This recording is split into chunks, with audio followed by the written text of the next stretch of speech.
En el Nuevo Testamento, de manera especial en los 4 Evangelios y en el libro de los Hechos, están descritos los milagros que hizo Jesús mientras estuvo en la tierra, pero también los milagros que hizo y sigue haciendo después de haber ascendido al cielo. En el Nuevo Testamento tenemos la historia de Simón Pedro, puesto en prisión por el malvado Herodes. Y un ángel se aparece en la cárcel y le dice a Simón Pedro que se levante y se vista. Y no es que se escapan sigilosamente. Salen de esa prisión en forma impresionante. Los cerrojos y cadenas cayeron, las pesadas puertas se abrieron y salieron fuera de la prisión. Es interesante el notar que, de acuerdo a la narración bíblica, Pedro tuvo más dificultad entrando en el lugar en donde los otros discípulos estaban orando por su libertad que saliendo de la cárcel. Increíbles, hermosas y verídicas historias, ¿verdad? Si usted está listo, está lista a darse por vencido cuando llegan las crisis, no lo haga. Más bien ponga en práctica los siguientes 3 principios en este programa del amor que vale. Hoy el Dr. Adrián Rogers, en la voz del pastor Lenín de Llanón, compartirá con todos nosotros la primera parte de su estudio bíblico, Cuando parece que la fe fracasa. Por favor, en sus Biblias en el Nuevo Testamento, busque el libro de Hebreos, capítulo 11. Recuerde que estamos hablando de la fe en esta serie de mensajes sobre los campeones de la fe. Usted no puede vivir la vida cristiana sin tener fe. Y la Biblia dice claramente que vivimos por fe. Pablo, cuando les escribió a los creyentes en Roma, les dijo, «Mas el justo por la fe vivirá». El mismo Señor Jesucristo dijo que, de acuerdo a nuestra fe, nos será hecho. Y el escritor de Hebreos asegura que sin fe es imposible agradar a Dios. Así que no solo necesitamos poseer fe, sino que necesitamos una fe que nos posea a nosotros. Pero, ¿qué sucede algunas veces cuando parece que la fe fracasa?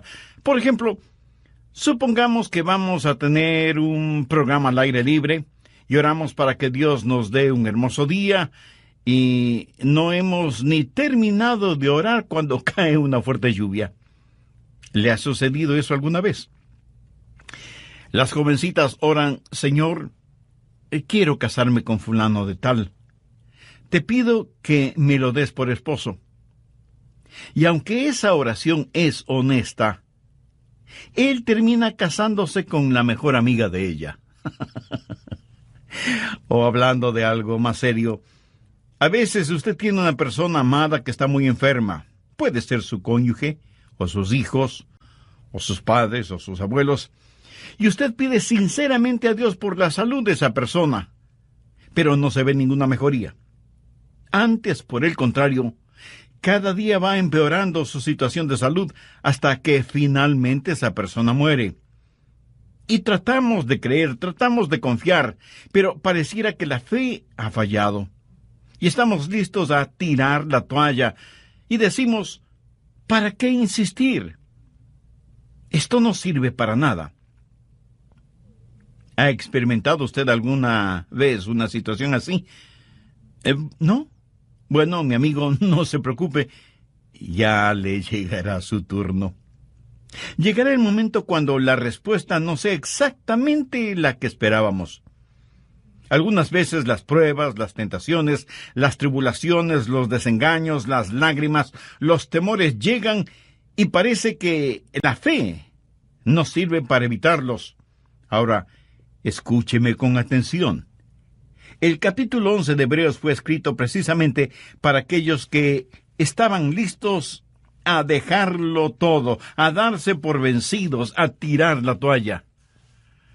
Muchos habían estado sirviendo al Señor y habían sido perseguidos en gran manera, y ellos tuvieron que aprender a aguantar. Hebreos 11 es un capítulo que pone de relieve las increíbles victorias de la fe. Busque Hebreos 11:32. ¿Y qué más digo? Porque el tiempo me faltaría contando de Gedeón, de Barak, de Sansón, de Jefté, así como de Samuel y de los profetas. Ahora, ponga atención a lo que dicen los siguientes versículos. Que por fe conquistaron reinos, hicieron justicia, alcanzaron promesas, taparon bocas de leones, apagaron fuegos impetuosos, evitaron filo de espada, sacaron fuerzas de debilidad, se hicieron fuertes en batallas, pusieron en fuga ejércitos extranjeros. Las mujeres recibieron sus muertos mediante resurrección. Y si esta lista terminara aquí, creo que todos diríamos, esa es la clase de vida que quiero tener. Pero los siguientes versículos ni siquiera los consideramos. Escuche, mas otros fueron atormentados, no aceptando el rescate, a fin de obtener mejor resurrección. Otros experimentaron vituperios y azotes. Y a más de esto, prisiones y cárceles.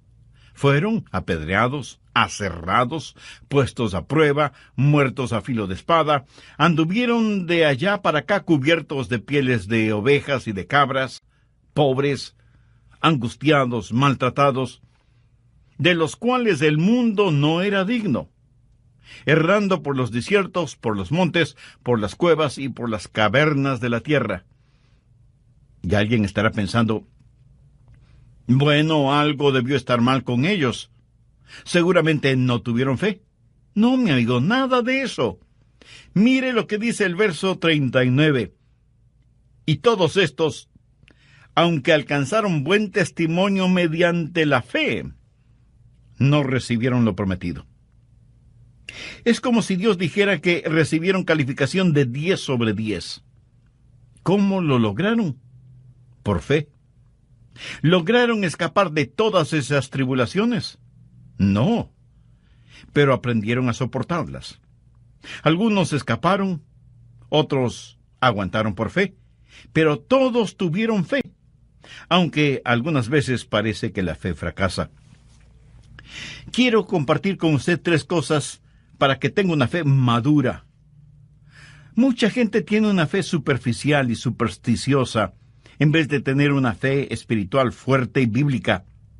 Así que si usted está listo o lista a darse por vencido cuando llegan las crisis, no lo haga.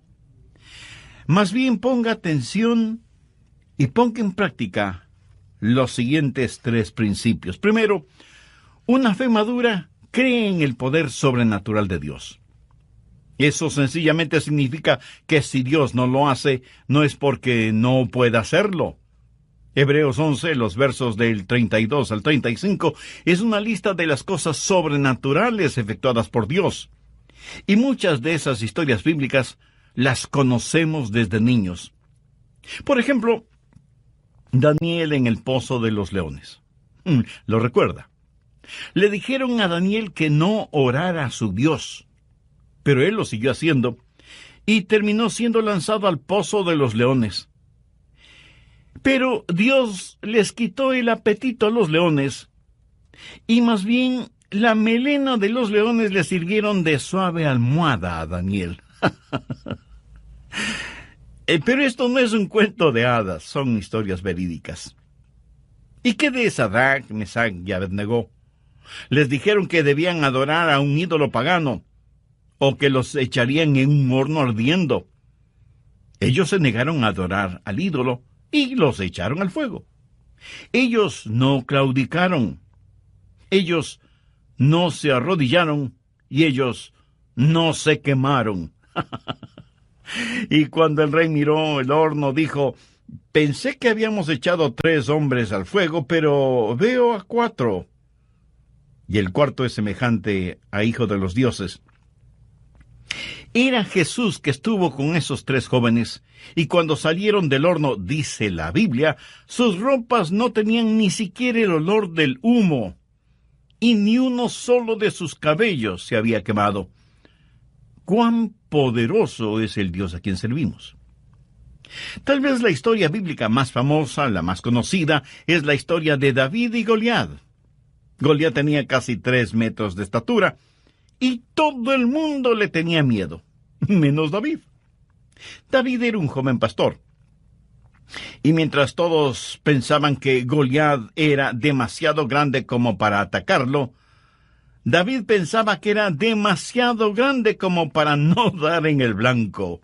Mientras todos pensaban, Goliat es mucho más grande que nosotros, David pensaba, cuán pequeño es Goliat frente a Dios. Y Dios le dio a David la victoria sobre Goliat. En el Nuevo Testamento tenemos la historia de Simón Pedro, puesto en prisión por el malvado Herodes. Y un ángel se aparece en la cárcel y le dice a Simón Pedro que se levanta y se vista. Y no es que se escapan sigilosamente. Salen de esa prisión en forma impresionante. Los cerrojos y cadenas cayeron, las pesadas puertas se abrieron y salieron fuera de la prisión. Es interesante el notar que, de acuerdo a la narración bíblica, Pedro tuvo más dificultad entrando en el lugar en donde los otros discípulos estaban orando por su libertad que saliendo de la cárcel. Increíbles, hermosas y verídicas historias. Si usted ha caminado con Jesús por un largo tiempo, cada uno de ustedes seguramente tendrá experiencias como esas, cuando Dios en forma milagrosa, sobrenatural e inexplicable, obró en su corazón y en su vida. Y usted dijo, alabado sea Dios. El sobrenatural poder de Dios. La fe madura cree en el poder sobrenatural de Dios. Y jamás diga que hay algo que Dios no pueda hacer. Dios lo puede hacer todo, menos fracasar. Ahora, si usted piensa que estoy tratando de minimizar lo milagroso en este mensaje, es que no he entendido todo el asunto. El escritor de Hebreos nos da todas estas ilustraciones en donde es evidente que una fe madura cree en el poder sobrenatural de Dios. Segundo, una fe madura se inclina frente al propósito soberano de Dios. No solo está el poder sobrenatural de Dios, sino también el propósito soberano de Dios. Oh sí, a veces los caminos de Dios son misteriosos, pero eso no significa que sean inciertos o débiles. Hebreos 11:37 dice que algunos de los campeones de la fe fueron apedreados. Zacarías, el profeta, fue apedreado hasta morir. Lo mismo sucedió con Esteban. Cuando Simón Pedro, lleno del Espíritu Santo, predicó, como 3,000 almas se salvaron. Cuando Esteban, lleno del Espíritu Santo, predicó, a lo mejor 3,000 piedras le cayeron encima, hasta matarlo. Hombres llenos del Espíritu Santo, campeones de la fe. Otros fueron aserrados. Seguramente se refiere a Isaías, quien, según la tradición, fue puesto en el tronco hueco de un árbol por orden del rey Manasés, quien odiaba al profeta, y ese árbol fue cortado con un serrucho. El rey pensó que así se burlaba del profeta de Dios. ¿Se puede imaginar ser cortado en 2 partes con un serrucho? Parece que desde tiempos antiguos algunas personas tenían especial placer en torturar a hombres y mujeres de Dios. Hoy sigue siendo lo mismo. La única diferencia es que las torturas son más sutiles, sofisticadas y hasta científicas. Se dice que a los primeros creyentes los vestían con pieles de animales y luego los soltaban en los bosques para que sirvieran como presas de cacería y fueran perseguidos por los perros de caza. Otros cristianos servían de alimento a los leones en el Coliseo romano, en donde multitudes sedientas de sangre exigían que, como parte del divertido espectáculo, los cristianos fueran destrozados por los hambrientos leones. Leí en el libro de Mártires que a los creyentes los metían en fundas llenas con serpientes venenosas. A otros los amarraban en postes en la playa durante la marea baja para que durante la marea alta se fueran ahogando lentamente. Warren Wiersbe, quien fuera gran hombre de Dios, dijo, «Es mejor que usted no trate de aprender su teología de las circunstancias, porque si lo hace, llegará a la conclusión de que Dios no le ama». Permítame darle un ejemplo de esto. En Juan 11:5 leemos, «Llamaba Jesús a María, a su hermana y a Lázaro. Y la Biblia dice que Lázaro se enfermó y murió. Y Juan 11, los versos 14-15, dicen lo siguiente. Entonces Jesús les dijo claramente, Lázaro ha muerto, y me alegro por vosotros. Pero ¿cómo puede ser eso? En el verso 5 se nos dice que Jesús amaba a Marta, María y Lázaro, y en el verso 15 dice que Jesús se alegró de la muerte de Lázaro. Amigo, escúcheme. Si usted trata de reconciliar ambas cosas sin conocer la totalidad de la historia, tendrá que decir, pastor, hay algo muy confuso en eso. Verá, Dios tenía un plan extraordinario para Lázaro. ¿Estamos de acuerdo? Bien, Dios nunca ha prometido que no tendremos dificultades, pero sí ha prometido que al final tendremos la victoria. Esa es la razón por qué uno de mis libros favoritos en la Biblia es la Epístola a los Romanos, y mi capítulo favorito es Romanos 8, y mis versos favoritos son del 35 al 37. ¿Quién nos separará del amor de Cristo? ¿Tribulación, o angustia, o persecución, o hambre, o desnudez, o peligro, o espada? Como está escrito, por causa de ti somos muertos todo el tiempo. Somos contados como ovejas de matadero. Antes en todas estas cosas somos más que vencedores por medio de aquel que nos amó. No está diciendo que no experimentaremos estas cosas. No piense que de alguna manera estas cosas pasan solo a aquellos que no aman al Señor. No. Estas cosas nos suceden a nosotros para que seamos victoriosos. Él ha prometido que nunca nos dejaría ni nos olvidaría, pero nunca nos ha prometido que no tendríamos dificultades. Eso le sucedió a Juan el Bautista. Él fue un gran hombre. El mejor elogio que un hombre pueda recibir salió de los labios de Jesús, quien, refiriéndose a Juan el Bautista, dijo, entre los que nacen de mujer, no se ha levantado otro mayor que Juan el Bautista. Y sin embargo, Juan el Bautista tuvo sus momentos de dudas. Estuvo listo a renunciar, a tirar la toalla. ¿Por qué? Bueno, él había estado predicando junto al río Jordán, predicaba el arrepentimiento, y aunque comía miel, no predicaba dulzuras. Pedía a la gente que viniera a Dios. Era el heraldo de Jesucristo, predicando al aire libre, llamando al pecado, pecado. Y por eso lo metieron en la cárcel. Se puede imaginar a este profeta que amaba el aire libre, encerrado en un frío y fétido calabozo. Y pronto le cortarían la cabeza. Él había estado predicando de un Cristo victorioso, de uno que bautizaría con el Espíritu Santo y fuego, del Mesías prometido. Y ahora Juan se encuentra encarcelado. Y tiene dudas. Y piensa, si Jesús puede sanar a los enfermos y resucitar a los muertos, ¿por qué no me saca de esta prisión? Y envía algunos mensajeros a Jesús para que le pregunten si él era en verdad el Mesías, o debían esperar a otra persona. Déjeme decirle algo muy importante ahora mismo. Nunca confunde el momento con el hombre. Juan el Bautista tuvo su momento de duda. Ahora escuche lo que Jesús le mandó a decir como respuesta a su inquietud, tal y como lo encontramos en Mateo 11, los versos del 4 al 6. Respondiendo Jesús les dijo, id y haced saber a Juan las cosas que oís y veis. Los ciegos ven, los cojos andan, los leprosos son limpiados, los sordos oyen, los muertos son resucitados, y a los pobres es anunciado el Evangelio.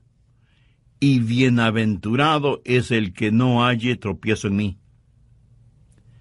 ¿Alguna vez usted ha tenido dudas acerca de su relación con Jesús? ¿O usted todavía no tiene una relación espiritual e íntima con Él? Bueno, entonces, este mensaje es para usted, quien quiera que sea y en donde quiera que se encuentre, porque usted puede hacer ahora mismo una decisión espiritual que afectará su vida. desde este momento y por la eternidad. ¿Qué le estoy pidiendo que haga? Que con sus propias palabras ore a Dios, converse con Él, porque Él no solo es su Padre Celestial, sino que también es su amigo. Y al orar, todo lo que diga, dígalo con fe, creyendo y confiando. La oración que voy a decir es solo para que le sirva de modelo, de guía. Dios eterno, en realidad no estoy acostumbrado a conversar contigo, y pido tengas la bondad de escucharme. Sé que soy pecador, y que mis pecados merecen tu justo juicio, pero vengo a ti buscando gracia y misericordia, por los méritos de tu amado Hijo Jesucristo. Señor Jesús, tu amor por mí lo demostraste en la cruz del Calvario, al morir para pagar la deuda de mis culpas y pecados.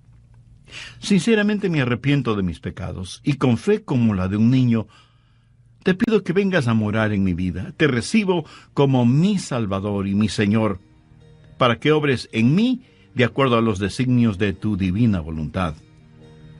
Lo pido en tu santo nombre. Amén.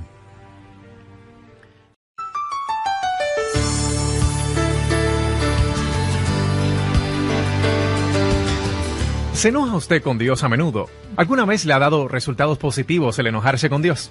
Si no es así, ¿por qué se enoja con Dios? Usted es quien pierde, no Dios. ¿Está usted listo a rendirse porque Dios no hace lo que usted le ha pedido que haga? ¿Vacila usted en su fe porque Dios se demora demasiado en contestarle? ¿Siente que a veces su fe fracasa? Entonces, es mejor que tenga una cláusula de excepción en su fe. Eso no quiere decir que su fe sea débil, sino dubitativa. Cuando usted posee una fe firme y fuerte, una fe a prueba de todo, usted podrá decir con toda confianza y seguridad: Dios, sé que todo lo puedes hacer, pero si no lo quieres hacer, yo de todas maneras te voy a servir. Algunas veces no entendemos por qué Dios hace ciertas cosas y otras veces no. Pero de lo que estoy hablando es de una fe madura que se arrodilla frente al propósito soberano de Dios. Parece que muchas veces estamos esperando demasiado de la vida, pero no esperamos lo suficiente de Dios. Medimos la vida en términos de comer, de beber, divertirse, en nuestro énfasis en lo material, no en lo espiritual. Amigos, sean bienvenidos a otro programa de El Amor que Vale. Hoy el Dr. Adrián Rogers, en la voz del pastor Lenín de Llanón, nos presenta la segunda parte de su estudio bíblico, Cuando parece que la fe fracasa. Si usted ha orado y le ha pedido a Dios un milagro para usted, y Él no se lo ha otorgado, no es porque Dios no pueda hacerlo, o porque Él tenga limitaciones, o porque no le ame. Y no se enoje con Dios, ni se sienta ofendido. Alguien con mucha sabiduría dijo alguna vez lo siguiente: fe no es tanto en recibir de Dios lo que queremos, sino más bien aceptar de Dios lo que Él quiera darnos o quiera permitirnos. Eso es fe. En caso de que no suceda, usted necesita tener en su fe una cláusula que diga: si no lo recibe, agradézcale a Dios, porque Él sabe mucho mejor que usted lo que le conviene. ¿Se acuerda de la historia de Sadrach, Mesach y Abednego?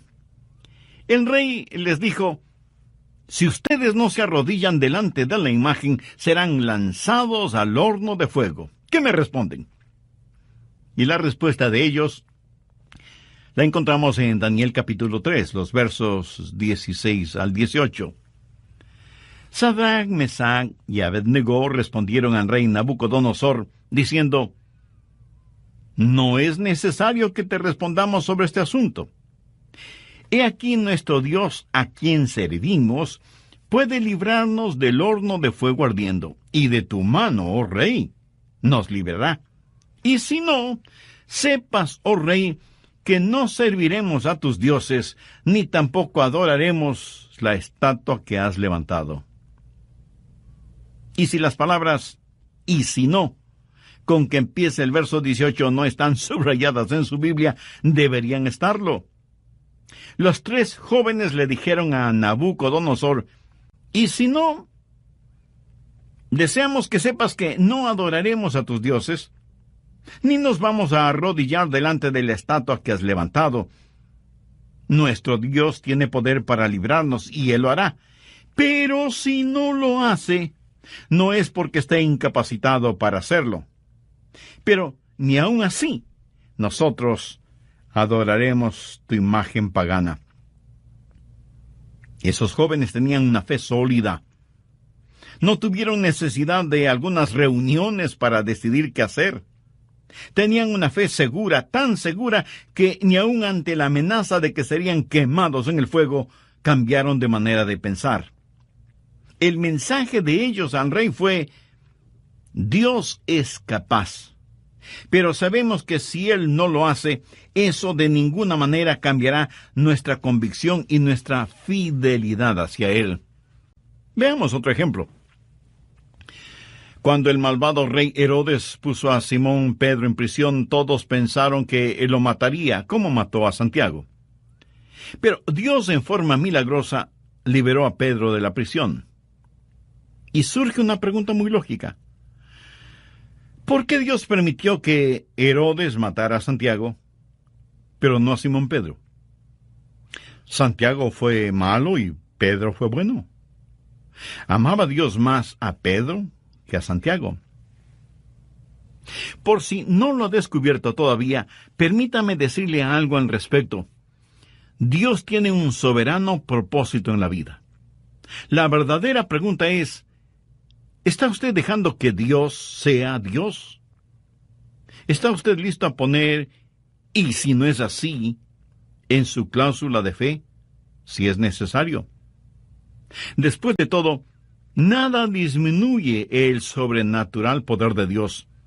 Y alguien me dirá: Pastor, yo quiero tener fe para escapar de los problemas. Bueno, espero que la tenga. Pero si no es así, ¿tiene fe para soportar las pruebas? Deseo que usted tenga una fe que sane, pero si no es así, ¿seguiría alabando y adorando a Dios aún estando enfermo? Podría decir como Job: aunque Él me matare, en Él esperaré. ¿Podría usted decir lo que dijo el profeta Habacuc: aunque la higuera no florezca, ni en las vides haya frutos, aunque falte el producto del olivo, y los labradores no den mantenimiento, y las ovejas sean quitadas de la majada, y no haya vacas en los corrales, con todo yo me alegraré en Jehová, y me gozaré en el Dios de mi salvación? Tercero, la fe madura se basa en las establecidas promesas de Dios. Cada una de las promesas de Dios son ciertísimas en el Señor Jesucristo. Note lo que dice Hebreos 11, los versos 39 y 40. Y todos estos, aunque alcanzaron buen testimonio mediante la fe, no recibieron lo prometido, proveyendo Dios alguna cosa mejor para nosotros, para que no fuesen ellos perfeccionados aparte de nosotros. ¿Qué significa eso en español simple? Que Dios tiene un maravilloso plan y que Él está trabajando en ese plan, e incluye no solo los santos del Antiguo Testamento y los primeros creyentes del Nuevo Testamento, sino que nos incluye a todos nosotros. Parece que muchas veces estamos esperando demasiado de la vida, pero no esperamos lo suficiente de Dios. Medimos la vida en términos de comer, beber, divertirse, y de pronto la bolsa de valores cae en picada, y algunas personas se suicidan porque se arruinan financieramente, revelando en dónde estaba su confianza y en qué tenían depositada su fe. Mi amigo, aún las mejores cosas en la vida, en última instancia, van a dejar de ser. Se acabarán, fallarán, sin que importe lo que sean. Usted se enamora profunda y honestamente de una muchacha, Y del período del enamoramiento pasa con gozo a la época del noviazgo y finalmente llega el día del matrimonio. Todo es dicha, felicidad. La vida en realidad parece el color de rosa. Por un tiempo. Por unos cuantos años. Más tarde o más temprano, de pronto usted se encuentra en la casa familiar, ahora vacía, mirando con nostalgia y lágrimas en los ojos, los retratos colgados en las paredes o archivados en una multitud de álbumes fotográficos. La vida es tan breve y pasajera. Y si usted está esperando todo en esta vida, no quiero desilusionarle. Pero no lo va a conseguir porque siempre le faltará algo.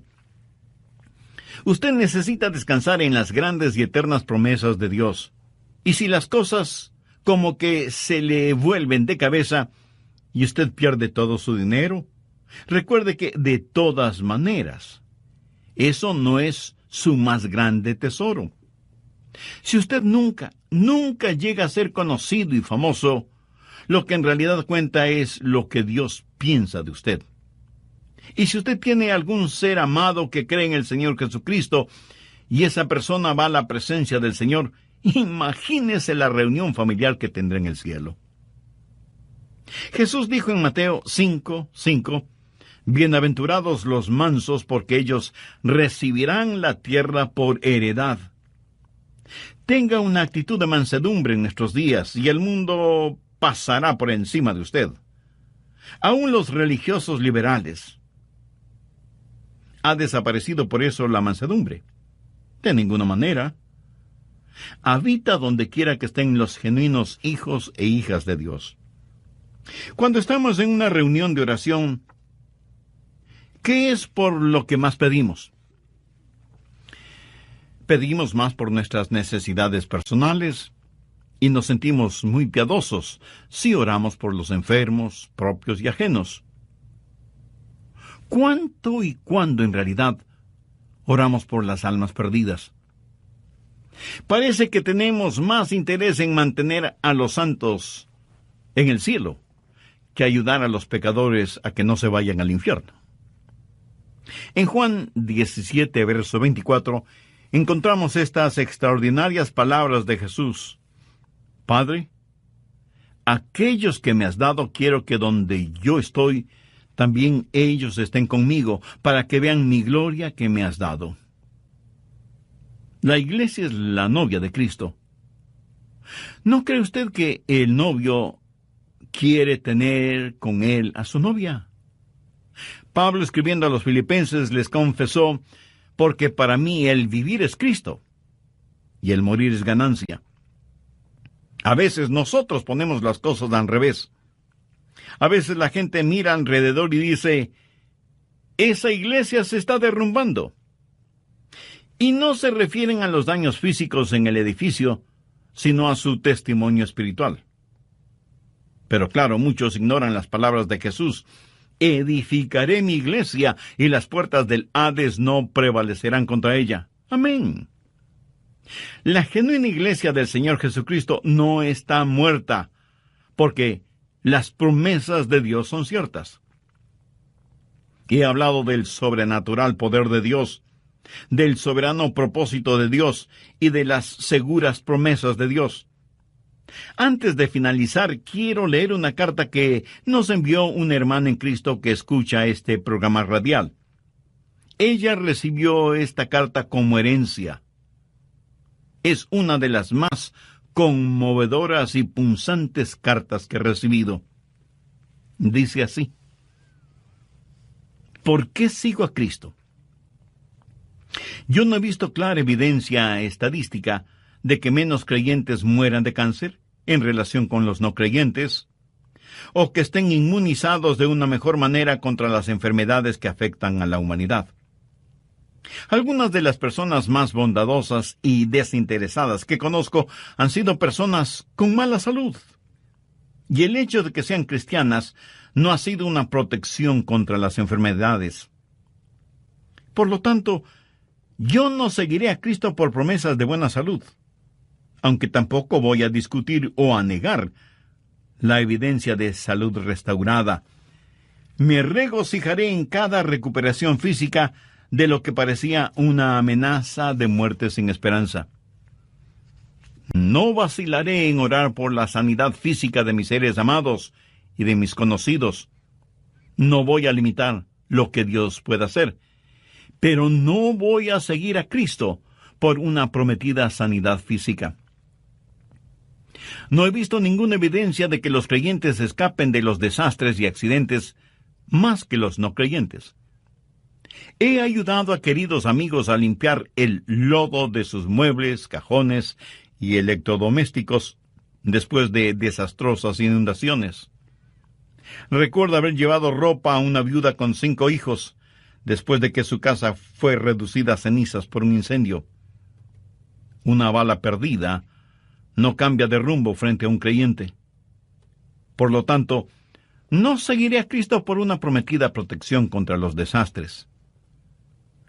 No me burlaré de increíbles rescates, ni negaré que la providencia ha obrado y continuará obrando por el bien de los hijos de Dios, pero no seguiré a Cristo solo por buscar protección contra accidentes y catástrofes. No veo que los cristianos sean especialmente favorecidos con riqueza y prosperidad. Hemos visto cómo los ricos oprimen a los pobres. Y la justicia de ninguna manera es perfecta en este mundo. El salmista dijo, no he visto justo desamparado, ni su descendencia que mendigue pan. Y en las más profundas necesidades de esta vida eso es verdad. Pero todos conocemos o hemos visto a gente de integridad que no prospera. Por lo tanto, no seguiré a Cristo por la promesa de verme libre de necesidades materiales o por la esperanza de afluencia financiera. No estoy seguro de que los cristianos tengan fuertes personalidades o padezcan menos neurosis que los no cristianos. Pero sí sé que no hay amargura más intensa que la amargura religiosa, ni arrogancia más insufrible que la arrogancia religiosa. He visto a creyentes sufrir incapacidades mentales y emocionales, y aunque pueda parecer herético, no estoy seguro que yo estaría gozoso de vivir en la misma casa con los apóstoles Pedro o Pablo. Dios quiere que la mente de Cristo sea formada en nosotros, y no tengo ninguna duda que las actitudes y acciones cristianas serán mejoradas por la clase de cristianismo que cada uno practica, pero no seguiré a Cristo por una promesa de tener una personalidad encantadora o en busca de popularidad. ¿Por qué entonces sigo a Cristo? ¿Por qué ser un discípulo de Jesús cuando eso puede complicarnos la vida tal y como Él mismo lo advirtió? Yo le sigo por una sencilla razón. En Jesús vemos el rostro de Dios. Él es la verdad, la eterna verdad, Dios encarnado. Sé que por su muerte, vida y resurrección, soy reconciliado con Dios, el dador de la vida. Estoy seguro que nada puede separarnos del amor de Dios. Él tiene todo el poder y confío en Él y sus promesas. A Él le ofrezco mi vida, saludable o enferma, joven o llena de años. Eso no importa. Jesús es la única cosa cierta en un mundo totalmente incierto y debe ser adorado, no para que algo me pase o algo suceda en el mundo, sino porque Él es Dios y por medio de Él está reconciliando al mundo con Dios y con Él mismo. Él me salvó y es mi justificación. Es el imán que todo lo sostiene. El adorar al Dios de nuestra salvación, el ofrecerle sacrificios de alabanza y de gratitud, esa debe ser nuestra única vocación. Y le ofrecemos nuestras vidas a Dios, no para ser saludables, ricos o sabios, ni siquiera para tener la fortaleza para realizar grandes cosas por Él, sino porque únicamente Él tiene derecho sobre nosotros. Dios no es una circunstancia hacia un fin. ¡Qué carta más extraordinaria! ¿No le parece? Fue escrita por John Hutchinson Jr. en 1981 y una de sus herederas me la hizo llegar a mí. Es una de las cosas más profundas que he leído y que se relaciona con la realidad de cuando nuestra fe fracasa. ¿No será que está esperando de su fe algo que Dios nunca en realidad determinó que tuviera? La verdadera fe es centrar nuestras vidas en Dios Todopoderoso. La fe madura cree en el sobrenatural poder de Dios. La fe madura se arrodilla ante el soberano propósito de Dios. La fe se basa en las seguras promesas de Dios. Y una de esas grandes promesas es: cree en el Señor Jesucristo y será salvo. Si usted no está seguro de su salvación, pero desea estarlo, la Biblia dice: hoy es el tiempo de salvación, o sea, este momento, este instante. Ore conmigo, por favor, de la siguiente manera. Querido Dios, reconozco mi condición de pecador y mi necesidad de tu perdón y salvación. Este momento abro mi corazón y te recibo como mi Salvador y mi Señor.